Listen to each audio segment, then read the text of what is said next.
దళిత క్రైస్తవులు ఉన్నారని ఇక్కడ నేను నమ్ముతున్నాను.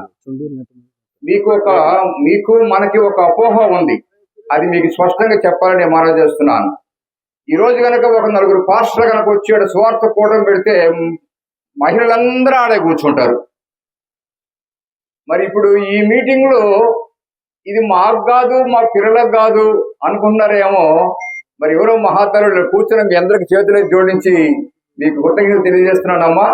ఒక సత్యం మాత్రం మీకు గమనించాలి. ఈ రోజు క్రైస్తవ సమాజం ఏమనుకుంటుందంటే చర్చే మాకు చాలు, మిగతా సమస్యలతో మాకు పని లేదు అనుకున్నారు. కనుక అది కరెక్ట్ కాదని క్రైస్తవ సమాజానికి ఆ యొక్క భావన తొలగించుకోవాలని ఒక పాస్టర్ గారుగా నేను మనవి చేస్తున్నా. ఐగుప్తులో 400 సంవత్సరాలు పోరాడారు ఇశ్రాయేలీయులు. జనాన్ని తీసుకొస్తుంటే అందరం తీసుకెళ్తున్నాం, కొంతమంది వదిలిపెట్టమని పొమ్మన్నాడు ఐగుప్తు రాజు.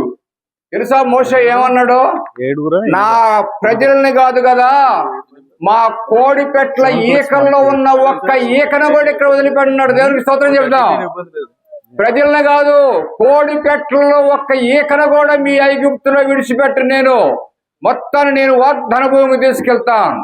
ఏ దేశంలో నా దేవుడు ఉన్నమన్నాడు, ఏ దేశంలో నా ప్రజలకి భూమిని వాగ్దానం చేశాడో ఆ భూభాగాన్ని ఇశ్రాయేలుకి స్వాధీనం చేసే వరకు కూడా ఒక్క కోడీకను కూడా ఈ దేశంలో విడిచిపెట్టను అన్నాడు.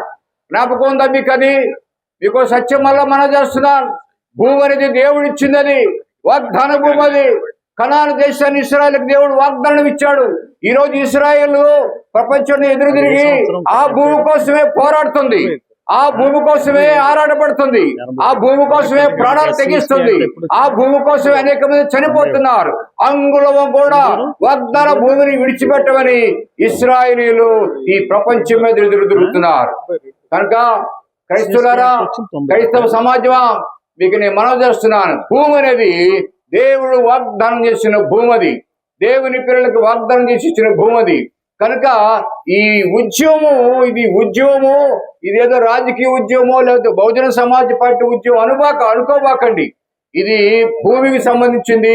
దేవుడిచ్చిన వాగ్దాన భూమిని స్వతంత్రించుకోవడంలో పోరాటం చేయవలసిన అవసరం ఎంత ఉందని మీకు మనవి చేస్తూ క్రైస్తవులని మందిరానికే పరిమితం అవుదాం. ఈ రోజు నేను చాలా ఆశ్చర్యపోతున్నాను.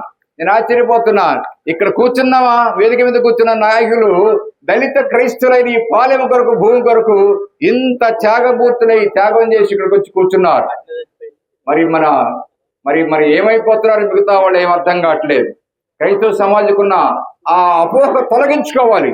దాన్ని తొలగించుకుని ఈ భూమి సాధించుకునే వరకు కూడా ఇది పోరాటం అని, ఇది ఉద్యమం అని, అవసరమైతే చుట్టుపక్కల ప్రాంతాల్లో మీ బంధువులను కూడా కలుపుకుంటూ ఈ ఉద్యమాన్ని ముందుకు తీసుకెళ్ళడానికి మీరు గనక ఉపక్రమిస్తే మీ వెంట ముందు మీ చుట్టూ నిలబడి ఉండటానికి Andhra Pradesh Christian coordination council pastors యొక్క సంఘాలని, అలాగే వేదిక మీద ఉన్న బహుజన సమాజ్ పార్టీ నాయకులు ఉన్నారు.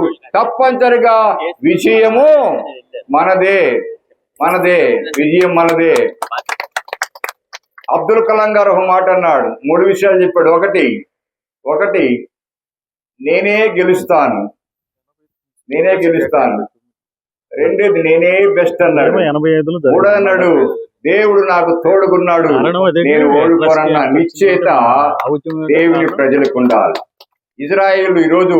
ఇజ్రాయేల్ దేశం కోసం పోరాడుతున్నారు.